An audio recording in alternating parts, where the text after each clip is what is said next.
Una sa lahat, yung engine displacement or yung size.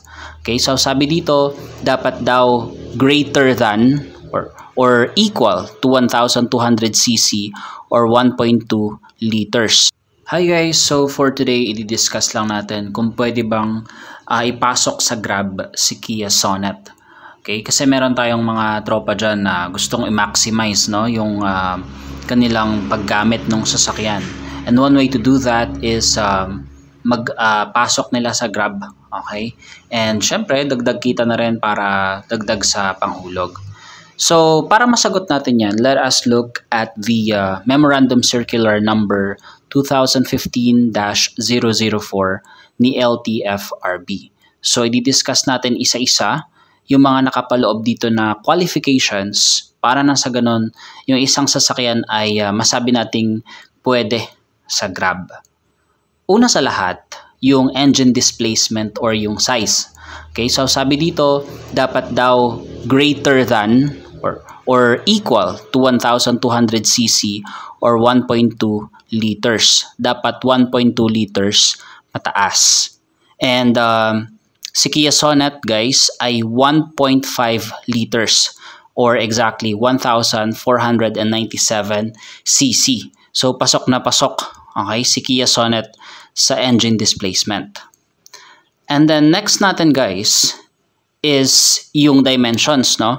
Yung overall length, width, height, and yung wheelbase.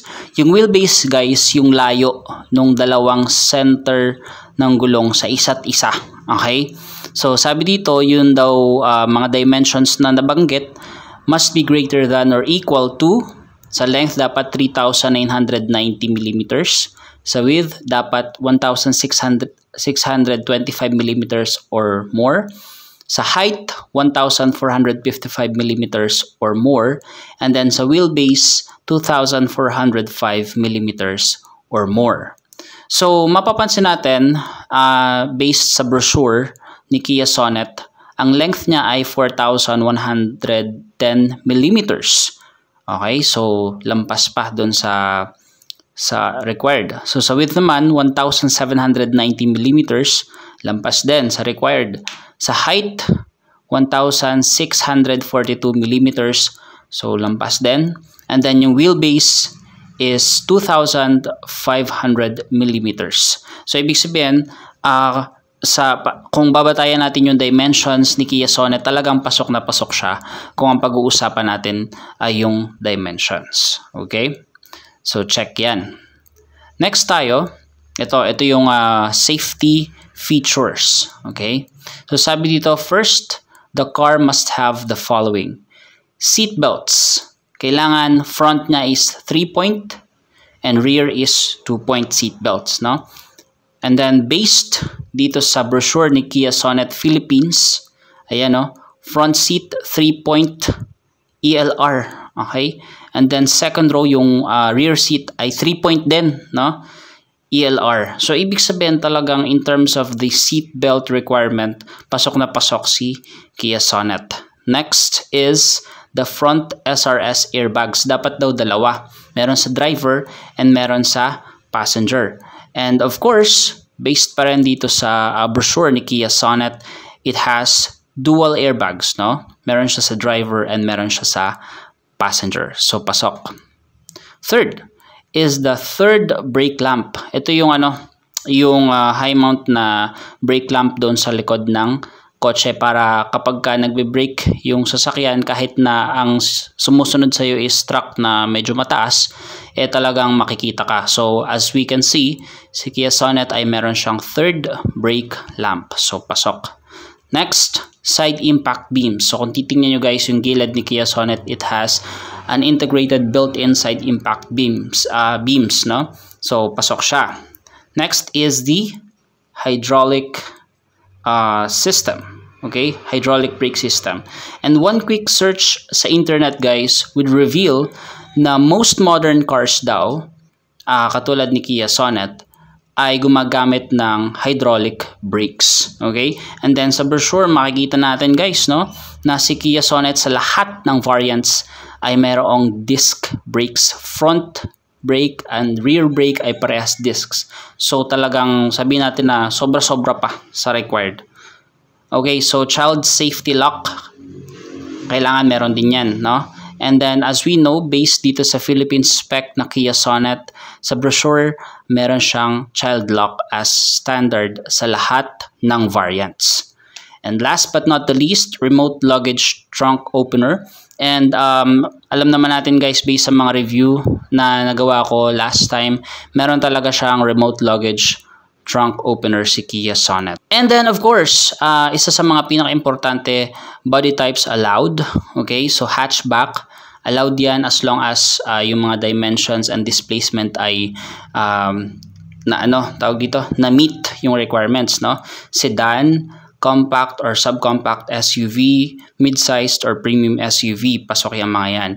Ang hindi pwede ay pick-up truck at saka van. So kung meron kayong pick-up, gusto niyo ipasok sa Grab, hindi pwede.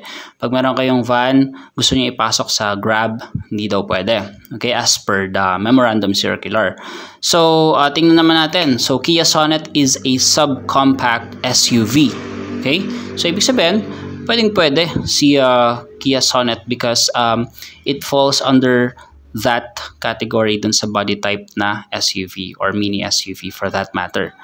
And then next is the rear legroom. Ito. Actually guys, ito hindi ko masyadong nasukat to, no? Nung nagre-review ako kay Kia Sonet. Sabi dito, ang rear legroom daw must be 650 millimeters with the front seat fully retracted backward. Ibig sabihin, kapag yung seats na nasa unahan ay inurong mo ng todong-todo papunta sa likuran, kailangan meron pa ring rear legroom na 650 millimeters or longer. Kung si Ford EcoSport nga, actually meron kaming Ford EcoSport before, and then yung rear legroom nitong Ford EcoSport is mas konti kaysa kay Kia Sonet.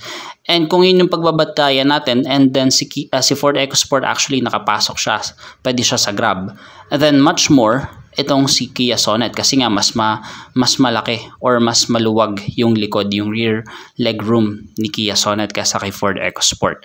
Okay, so kung yung limang yan na categories yung pagbabatayan natin, pwede nating sabihin, okay, based sa mga qualifications na puro check si Kia Sonet, pwede nating sabihin na si Kia Sonet ay posibleng pwede sa Grab based sa, again, sa memorandum circular number 2015-004 ng LTFRB.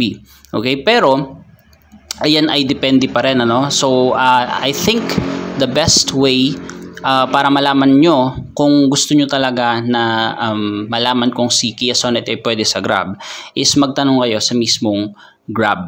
Okay? Kasi sila talaga yung mas nakakaalam niyan. Okay? Kasi hindi kayo pwedeng bibili lang agad kayo and then tsaka nyo palang malalaman na ay hindi pala pwede. Okay? So sayang kung talagang ang gusto nyo gamitin is intended use nyo dito is for Grab. So yun guys. So I hope na may natutunan kayo guys. So kung meron kayong mga comments, suggestions, or questions na gusto nyong mas malinawan, tatry nating sagutin yan dito sa ating mga vlogs. And I hope you guys enjoy the video. Please subscribe for more videos. Thank you so much and have a great day.